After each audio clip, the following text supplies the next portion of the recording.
Salut les bichons, j'espère que ça roule, c'est Laurent Jacquet pour LJVS. Aujourd'hui je te fais une petite vidéo parce que ça faisait longtemps que je voulais changer ma boîte aux lettres. Je m'étais mis une boîte aux lettres de chantier pendant les travaux, etc. Et puis maintenant ma boîte aux lettres elle est à moitié défoncée. Et puis nous on envoie quand même pas mal de colis avec la petite boutique des bichons. Et puis on en reçoit pas mal parce que c'est vrai qu'on achète pas mal de trucs sur internet. Puis bon, maintenant c'est la mode un peu des colis. Donc en fait ça faisait longtemps que j'avais repéré qu'il y avait une marque qui faisait ce qu'on appelait des colis box. Donc en gros c'est une espèce de boîte aux lettres géante où tu peux foutre le courrier en haut et puis des colis, etc. Et puis j'ai regardé, et puis là la dernière fois ma boîte aux lettres elle s'est défoncée encore un petit peu plus. Et donc je me suis dit bah tiens ça fait l'occasion, j'en achète une et puis voilà, puis je vais essayer de vous montrer comment on l'installe. On m'a rien filé pour vous dire ça, mais moi je trouvais cool de faire un sujet de vidéo comme ça. On en parle tout de suite. Allez, yeah! La Colibox Made in France, parce que quand j'achète des trucs, j'essaye quand même d'acheter un maximum français. C'est Deux Cailleux qui fait ça. Donc Deux Cailleux, c'est une marque qui est connue hein, là-dedans, ils font pas mal de trucs. Donc j'essaierai de te foutre des liens dans la description. Après, bon bah toi tu fais comme tu veux, tu l'achètes où tu veux, ça n'a pas d'importance. En fait, tu vois, c'est une boîte aux lettres qui fait presque 1 mètre de haut, 95, et il y a toute une partie en bas pour les colis et une partie en haut pour le courrier. Je l'ouvre en même temps que toi, je l'ai jamais ouvert, donc c'est tout agréé. La poste, les clés, tu sais, les facteurs et tout, ils peuvent ouvrir. Trophée de la maison. Bon, voilà un peu la boîte. Tu vois, je l'ai même pas ouvert. Tiens, bah si, tu vois un peu dedans comment c'est. Allez, c'est parti.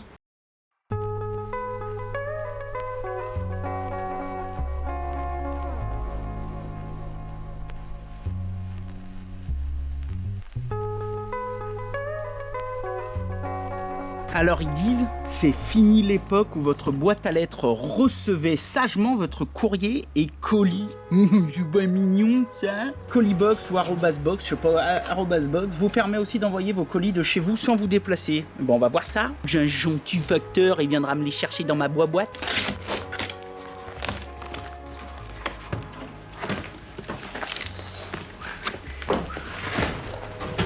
Oh putain!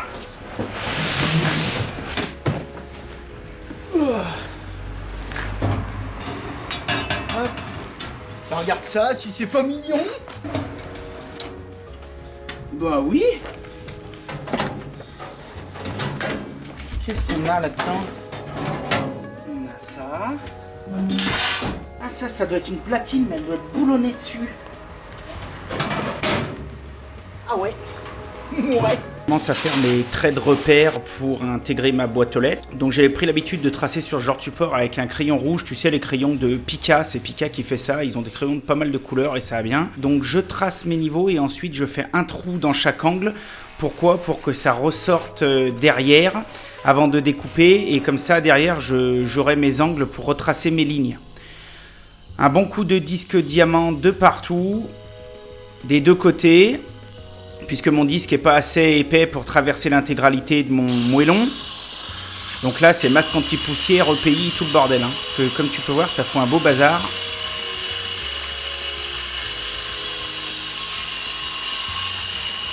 Ensuite, je commence tout à casser avec les techniques que je trouve. Hein. Donc là, j'ai utilisé masse, massette, perfo, etc. Bref, j'affine mon trou et je prépare tout.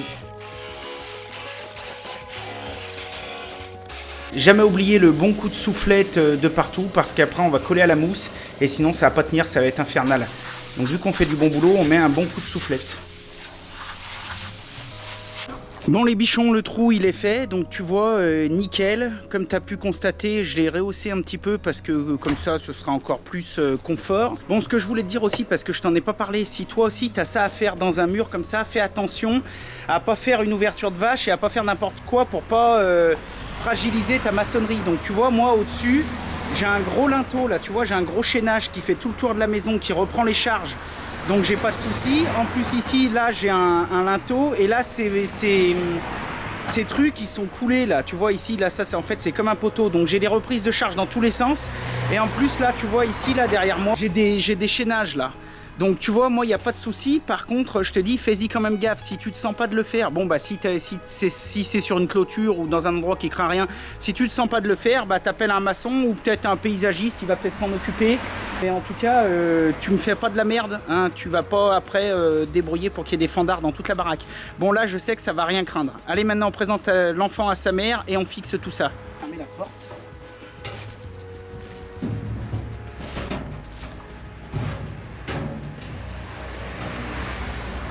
Bon, là, on est nickel. Ce qu'on va faire, c'est qu'on va la faire dépasser de 2-3 cm. De manière à ce que quand on fasse nos crépis, nos trucs, et ben voilà, elle dépasse encore un peu, mais pas trop.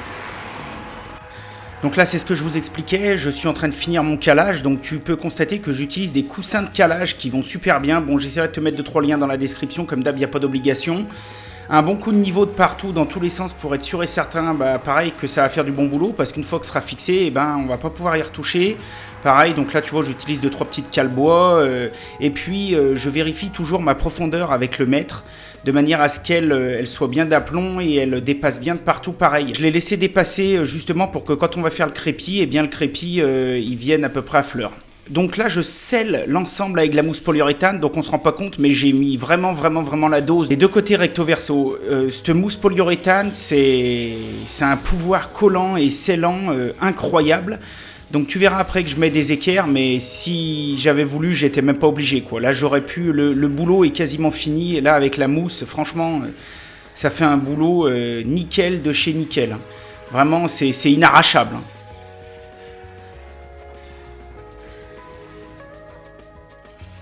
Donc une fois que la mousse est bien sèche, 1 heure après, je découpe tout l'excédent bien proprement.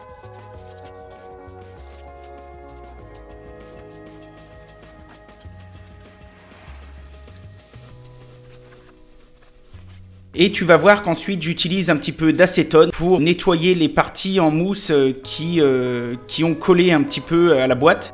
Alors là, j'humidifie tout le tour. Alors là, en l'occurrence, j'avais plus de ciment, j'ai utilisé de la chaux, mais c'est exactement pareil. Toi, si tu as du ciment, tu te fais un petit mortier classique avec du sable 0,4 ou 0,2, un peu de ciment dosé à 350. Et puis après, bah, tu vois, tu viens comme moi pour y reboucher. Comme ça fait un petit peu plus propre et puis ça amène un scellement supplémentaire. Mais surtout, ça fait partie des travaux préparatoires, on va dire, avant de faire la façade. Donc bon, là, en l'occurrence, la façade, j'ai pas prévu de la faire avant 1 an ou 2 pour des raisons de budget, de plein de choses. J'ai plein de choses à faire avant.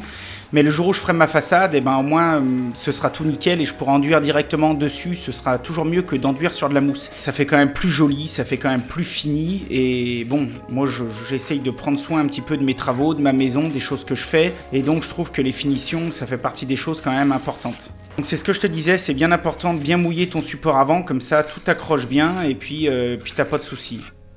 Donc là, bon, il n'y a pas besoin de faire de l'ultra beau, ultra qualitatif. Il s'agit juste d'y boucher rapidement, sans faire n'importe quoi non plus, d'essayer d'y faire à peu près bien. Une fois que la maçonnerie est finie, on y met direct un petit coup d'éponge, histoire de pas trop tacher notre boîte aux lettres, et puis histoire de pas travailler comme un cochon. Donc tu mets un petit coup sur les côtés, un petit coup sur la face avant.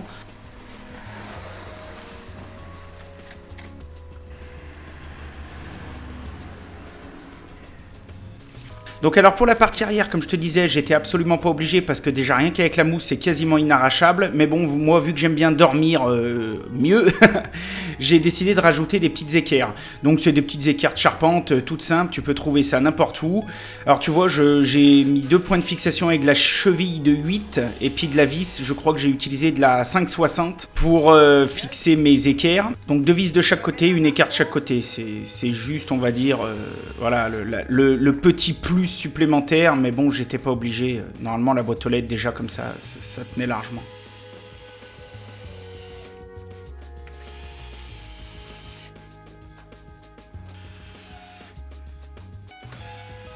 J'ai décidé d'y mettre un rivet, je trouve que ça fait mieux fini, et puis aussi comme ça à l'intérieur j'ai presque rien qui dépasse, et donc du coup moi ou le facteur, et ben, quand on récupère les colis ou quand on pose quelque chose dans la boîte, on s'arrache pas les mains.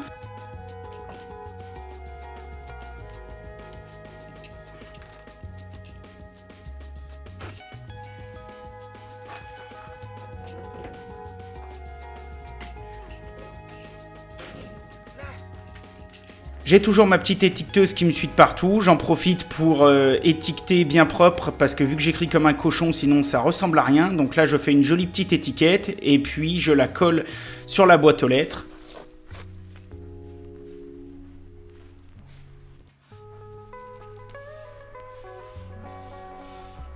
Un essai d'ouverture, tout est nickel. Donc là la serrure de droite, vous avez vu il y a 2 serrures, la serrure de droite elle est faite pour l'utilisateur, donc pour nous, et la serrure de gauche elle est réservée au facteur, c'est un passe boîte aux lettres standard, et vous verrez qu'il y a une petite Alors là, je mets mon premier colis, je suis tout content. Vous verrez qu'il y a une petite, un petit loquet derrière la serrure. Ce loquet, s'il est en position baissée, le facteur peut ouvrir la boîte. S'il est en position relevée, voilà, tu vois, comme là, je l'active.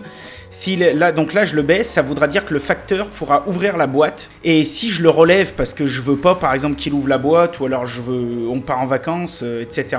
Et ben, si je le relève, le facteur ne peut plus ouvrir la boîte et il y a que moi qui peux ouvrir la boîte. C'est un système de sécurité supplémentaire. C'est nickel, le ciment va sécher un petit peu et puis il n'y a plus qu'à.